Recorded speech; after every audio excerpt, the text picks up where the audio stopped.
Y había preparado la introducción contando que íbamos a hablar de derechos, de conocer nuestros derechos, pero en la previa, en esta previa que siempre uno hace con el invitado, con el entrevistado, me doy cuenta que de lo que vamos a hablar, y está bueno más que nunca hablar de eso, es de convivencia. Está con nosotros acá el defensor del pueblo de la ciudad de Río Cuarto, Daniel Frangie, a quien saludamos. Daniel, bienvenido y muchas gracias por estar acá. Bueno, no, muchas gracias a usted por la invitación. Para mí es una verdadera posibilidad poder contar lo que realizamos desde la Defensoría, así que somos muy agradecidos con estos espacios. ¿Y te parece, coincides conmigo que con lo que trabajan en la Defensoría es por una mejor convivencia? Que va de la mano de los derechos. Claro. Nosotros estamos abordando un eje que lo estamos comunicando y dialogando con Río Cuarto, que es la construcción de la cultura de la paz, que para nosotros es un verdadero desafío que tenemos en momentos donde justamente está en crisis estas visiones de cómo vamos a resolver los conflictos inherentes a las sociedades. O sea, es impensado imaginar que las sociedades no van a tener conflictos. Entonces lo que uno tiene que empezar a decir o a preguntarse es cómo lo vamos a resolver, en forma violenta o de manera pacífica. Y son dos caminos que hay que elegir, por dónde transitar. Nosotros creemos que el camino del diálogo, que el camino de la convivencia pacífica, que el camino de la cooperación, es un camino que potencia el desarrollo positivo de las sociedades. Ahora, ese camino no está hecho. Ese camino hay que construirlo, ese camino es todos los días. Ese camino hay que recorrerlo y bueno, en eso estamos empeñados nosotros. Daniel, quería consultarte si de un tiempo a esta parte están notando que de alguna manera con los cambios sociales que han tenido lugar en los últimos años, también esas maneras de gestión, podríamos decir, natural de los conflictos, se han ido también deteriorando, por decirle de alguna manera, o no han surgido nuevas formas de la gestión de conflicto que no han sido reemplazadas por otras. Nosotros lo primero que vemos en todos estos cambios son los cambios que, valga las paradojas, ¿no? Por ahí empiezan afectando otros derechos que después terminan afectando la convivencia. Y que son un verdadero desafío el que tenemos por delante. Miren, nosotros estuvimos durante todo el 2025 obviamente recibiendo casos y a partir de tratar de solucionarlos, pero también estudiar los porqués. Gran parte de los problemas que llegan a la Defensoría estaban vinculados a todo lo que eran las problemáticas con las entidades financieras, en un momento ciberestafa, después los débitos indebidos, y con la forma en que los responsables de prestar los servicios de salud demoraban en llevar adelante los tratamientos que requerían los pacientes. Nosotros tranquilamente podemos hablar de cada una de esas situaciones en profundidad porque lo tenemos analizado y todo esto, pero hay un punto en común entre esas dos problemáticas. ¿Cuáles se imaginan que es? La desaparición física de las empresas que tienen que prestar esos servicios. Ya sea porque cierran sucursales, claro, ya sean porque despiden a empleados, ya sean porque le dedican menos recursos a la atención al público. Entonces, ¿con qué nos encontrábamos? El ciudadano no tiene a dónde recurrir, porque si va a la entidad financiera no tiene quien lo atienda, porque la prepaga que antes estaba en tal calle, hoy no está más, porque es todo por las redes, es todo por WhatsApp, el trato humano se pierde. Bueno, esto empieza a deteriorar las relaciones hasta llegar a un punto donde evidentemente se termina alterando la convivencia como la hemos conocido y hay que repensarla. Frente a eso, nosotros, ¿qué decimos? Muy lejos de condenar el desarrollo tecnológico. Nosotros creemos que ha venido y que es un avance y que son oportunidades que se abren y que hay que aprovecharlas en toda su dimensión. Ahora, una forma de aprovecharlas es teniendo capacidades para adelantarnos a los posibles daños que estas nuevas tecnologías tratan. Por ejemplo, esto, la despersonalización en el trato y la falta de respuestas a ciertos y determinados servicios, porque en este afán de obtener mayores ganancias, que es absolutamente legítimo, de poder hacerlo a partir de la reducción de personal, que es una estrategia de la empresa, que verá, eso será otra discusión, y de reemplazarlo por un sistema automático que muchas veces es más eficiente, deja en el camino todo esto. Y fíjense, si yo te digo, ¿en qué se une un problema de una entidad financiera con un problema de una prepaga? Que ninguno de los dos atiende a su cliente. Claro. No atiende de manera personal. No lo atiende de manera personal y no le da respuesta. Y se vuelve exclusiva en ese sentido de excluir y de volverse para unos pocos, porque desconoce un montón de situaciones que requieren de un trato personalizado. Entonces, ahí dejamos afuera parte de la población en esto. Esto en algún punto beneficia a la empresa porque se encuentra con menos problemas para resolver, pero a la población la deja indefensa. Efectivamente. Y ahí, fíjense la paradoja. Nosotros empezamos a trabajar estos casos, estas situaciones, y en cierta forma terminamos subsidiando el trabajo de la empresa. Claro. Porque a partir de que nosotros acumulamos los casos, de que... Bueno, entonces lo que nosotros estamos planteando es poder rediscutir esto. Uh-huh. Y cuando hablamos de convivencia, estamos hablando también de estas cuestiones. Porque si se aceptan como verdades únicas, bueno, se complejiza en exceso esto porque se pierde la dimensión del caso puntual. Entonces, si yo me paro en ciberestafas o en débitos indebidos, seguramente en la cantidad de transacciones financieras que hay en Río Cuarto en un día, el porcentaje es ínfimo. Pero para quien lo padece, es el 100% de su problema.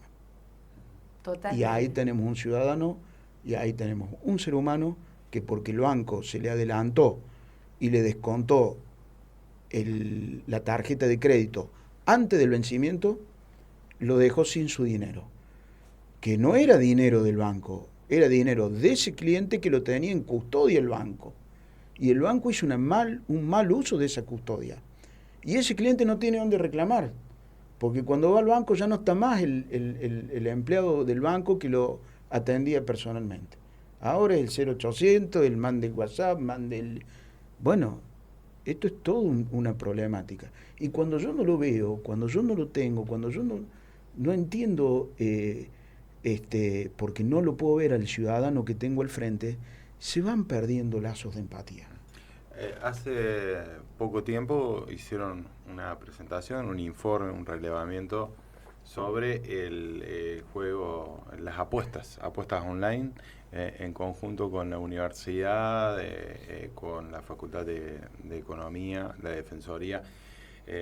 Marcando un poco la incidencia que tiene, la magnitud que tiene este problema, ¿qué les permitió conocer este trabajo de campo que realizaron? Bueno, este trabajo, que realmente fue un verdadero desafío, surge más o menos a esta fecha el año pasado. Un estudiante del último año de la carrera de Economía de la Facultad de Ciencias Económicas se acerca a la Defensoría preguntándonos si nosotros podíamos avalar, acompañar un trabajo que ella había pensado como tesis sobre la problemática del juego online en los adolescentes. Bueno, como nosotros sabemos que es un problema, porque en Río Cuarto se ha trabajado de esto, o sea, no fue algo nuevo. Si uno mira el Consejo Económico y Social, el Consejo Deliberante, el mismo Poder Ejecutivo, la Pastoral Social, han trabajado esta problemática.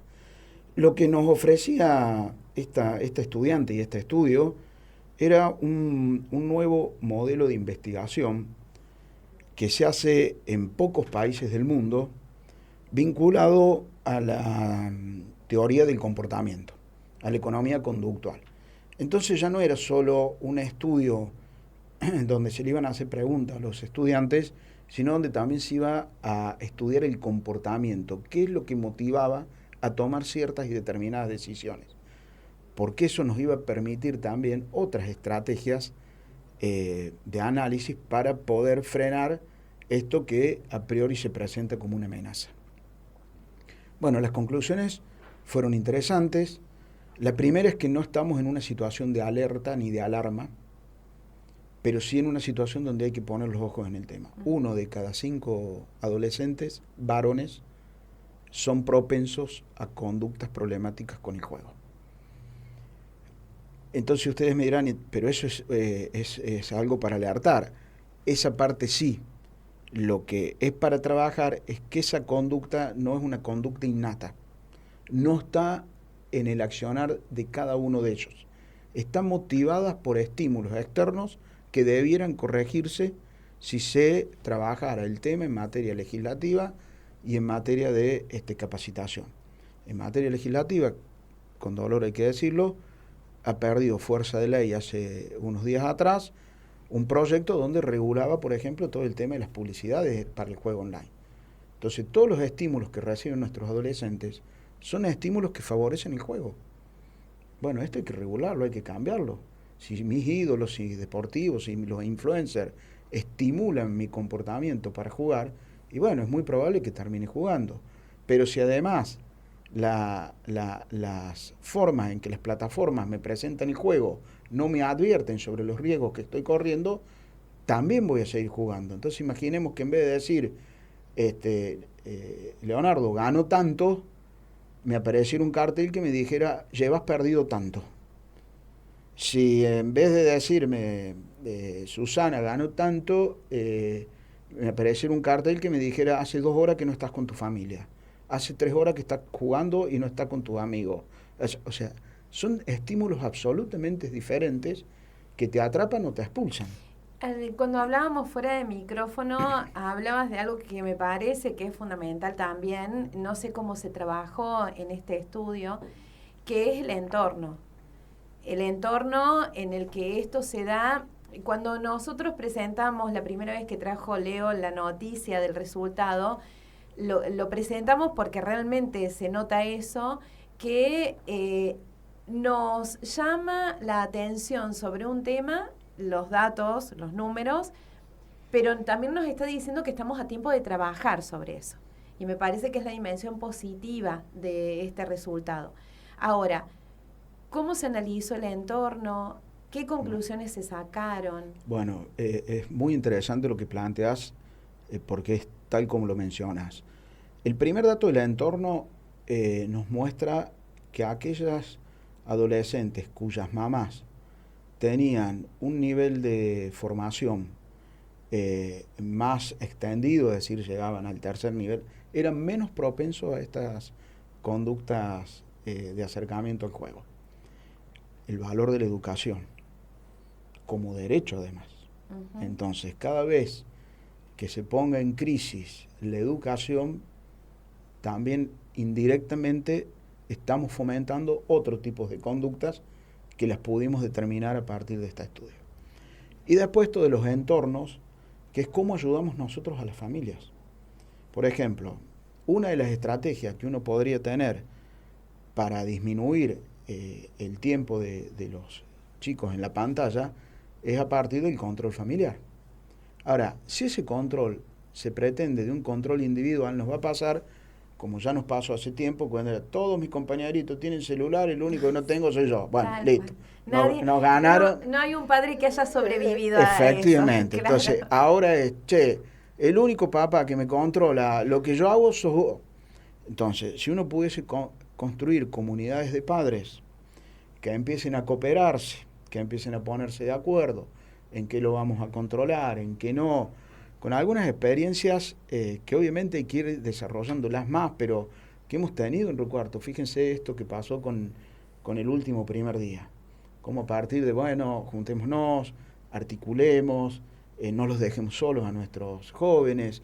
Está buenísimo que festejen, que tengan la alegría de terminar un ciclo, sabiendo lo que ello también significa. Y ahí es donde me parece que uno tiene que prepararse para acompañar.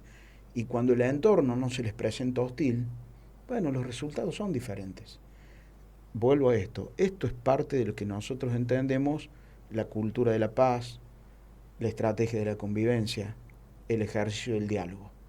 El diálogo, que es lo que hemos perdido, la capacidad de sentarnos para poder empezar primero a conocernos, después a entender que pensamos diferente y que eso está muy bien, que tenemos intereses diferentes y que eso también está bien, pero que queremos transitar o que podemos transitar caminos comunes, y bueno, ese es el desafío.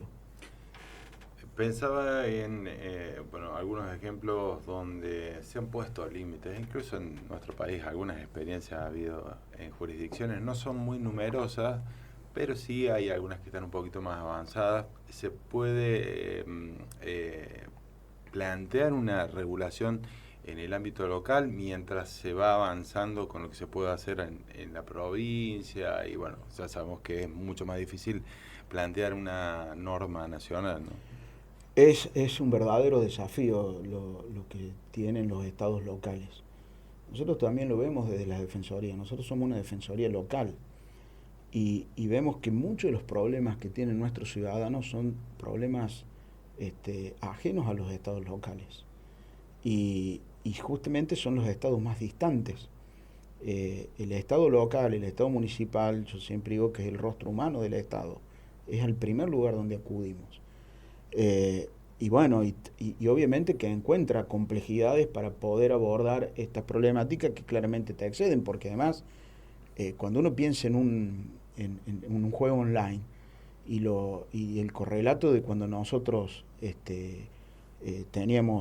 pensábamos esto, a ver, antes era ir al casino o ir de tu casa a jugar a la quiniela, te tenías que levantar, salir, cambiarte, caminar una cuadra, tomarte un colectivo, lo que fuere.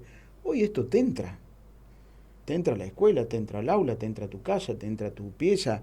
Antes que nos mandaran a la pieza era realmente un problemón porque era un castigo, claro. Casi que termina siendo un beneficio, listo, me voy con él. Claro. Entonces, es complejo. ¿Significa que no se puede hacer nada? No, todo lo contrario, se puede hacer mucho.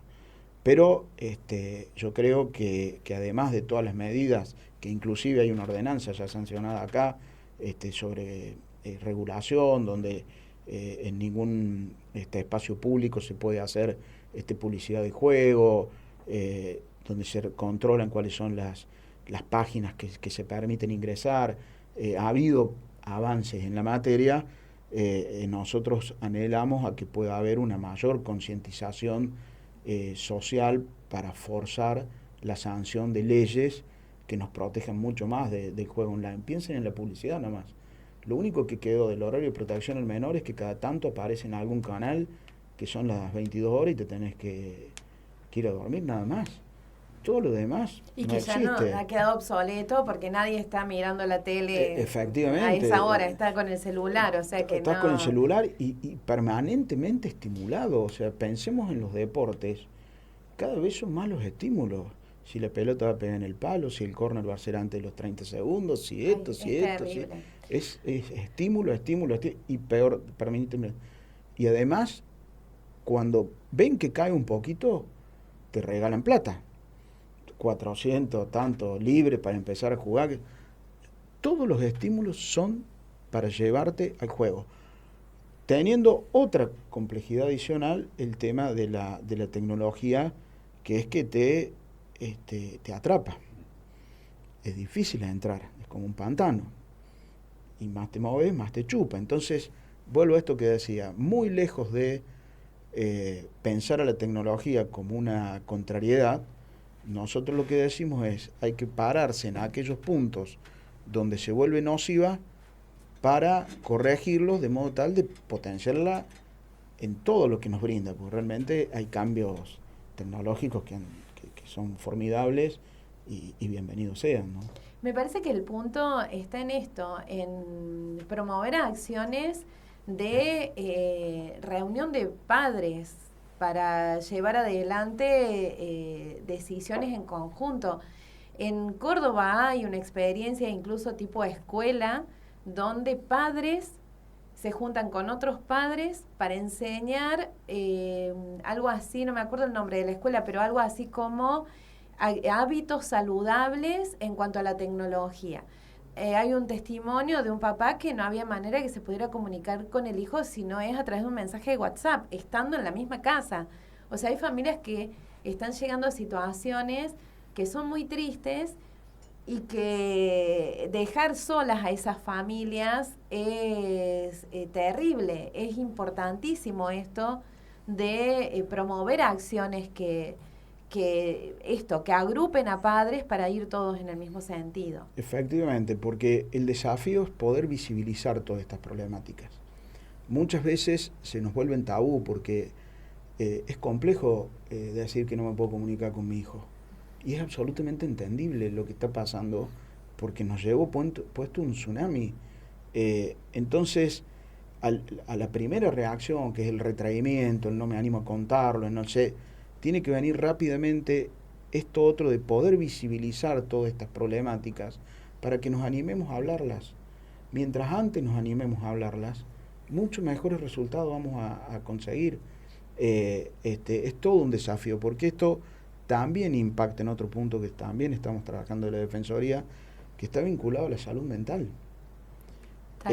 Y hay datos que evidentemente no los voy a mencionar acá, les pido me excusen de eso en este momento, que son alarmantes sobre las problemáticas en materia de salud mental. Algunos sí lo podemos decir porque justo el Consejo Económico y Social antes de ayer presentó un informe sobre adicciones y la edad temprana en que los niños y niñas empiezan a incurrir. Pero hay otros datos de salud mental que hay que empezar a tenerlos en cuenta. Y insisto en esto, mientras menos se visibilicen estas problemáticas, son más difíciles de poder tratarlas. Y hay que romper esos límites, hay que ir corriéndolos para poder encontrar soluciones que nos vuelven al inicio de todo esto, a una mejor convivencia, a poder dialogar más, a transitar nuestra comunidad en paz. Mencionabas la cuestión de estas acciones que se pueden tomar en relación a esta problemática y en relación también a las cuestiones de salud mental, ¿no? Que de alguna manera están vinculadas porque también suelen traer aparejados, ¿no? Sobre todo cuando hay conductas que terminan siendo problemáticas. La pregunta es si están si están abordando este tipo de casos, qué abordaje o qué derivación se les da cuando se presentan. Bueno, nosotros, esto sí, hay casos que han llegado a la Defensoría de conflictos entre vecinos, donde en algunas situaciones estos vecinos tienen problemas de salud mental, entonces nadie tiene ni sabe cómo abordarlos, y es una problemática que cuesta resolverla y que cada tanto impacta con mayor fortaleza, porque también en esto, por lo que uno ha ido aprendiendo, hay momentos en el año donde justamente estas conductas se vuelven más expuestas que en otro momento. Entonces, cuando estas personas o no están acompañadas o no están con el tratamiento adecuado, terminan siendo un riesgo para ellas mismas y para la sociedad. Entonces, bueno, eso es todo un desafío. Nosotros ahí tratamos, como en todos los casos, de intervenir para solucionar el caso, encontrarle una solución al caso puntual, pero después para entender por qué se produce eso, para ver si es una cuestión general o es una cuestión, excepcional de algo que pasó. Y eso nos ha dado resultados, algo de esto que estamos hablando, y vuelvo a ciberestafas. A partir del año pasado, donde nosotros empezamos a denunciar con mucha fuerza todo lo que estábamos viendo de ciberestafa, de llegar a decir que se producía a una ciberestafa por día de lo que llega a la Defensoría, hoy podemos decir que eso ha bajado muchísimo. Obviamente que no está controlado, pero ha bajado, no tenemos ese nivel. ¿Y qué subió? Subieron los débitos indebidos, estas apropiaciones indebidas o desconocidas que te hacen las entidades financieras del recurso que vos tenés depositado ahí. Entonces vuelvo a esto, poder estudiar los temas nos permite poder hacerlos visibles, y una vez que los haces visibles empezar a encontrar soluciones. De esto se trata. En materia de salud mental estamos trabajando también ahí con la mesa de seguridad, tratando de ver cómo estas situaciones se encausan, sabiendo que estamos en un momento difícil, donde si bien está relativamente controlado, es difícil. Hablamos de personas en situación de calle, hablamos de conflictos con algunos casos puntuales en algunas zonas de Río Cuarto, de vecinos que cada tanto generan un problema, y bueno, el tema es cómo nos podemos adelantar a eso y tratar de cambiar esas situaciones. Daniel Frangié, defensor del pueblo de la ciudad de Río Cuarto, agradecemos muchísimo tu visita, esperamos que no sea la última, porque hay muchas cuestiones en las que interviene la Defensoría, y eso también queremos que a la gente le quede claro, que tiene este espacio de disposición para intentar resolver cuestiones conflictos entre vecinos, cobro desmedido de servicios, situaciones relacionadas con el derecho a la salud, con el derecho en discapacidad, el tema de los alquileres. Han quedado un montón de temas para charlar. Quisimos hacer hincapié en este informe, en este trabajo tan importante que se ha hecho. Agradecemos la presencia y, como te digo, te esperamos para seguir charlando entonces. Bueno, no, muchas gracias a ustedes, como les dije, por la invitación. Para nosotros poder expresarles a sus oyentes todo lo que hacemos, es una forma también de construir esta ciudadanía, esta cultura de la paz que hablamos. Entonces, los agradecidos somos nosotros de tener esta posibilidad, y cuando quieran nos volvemos a juntar para seguir dialogando sobre los desafíos que tenemos. Buenísimo.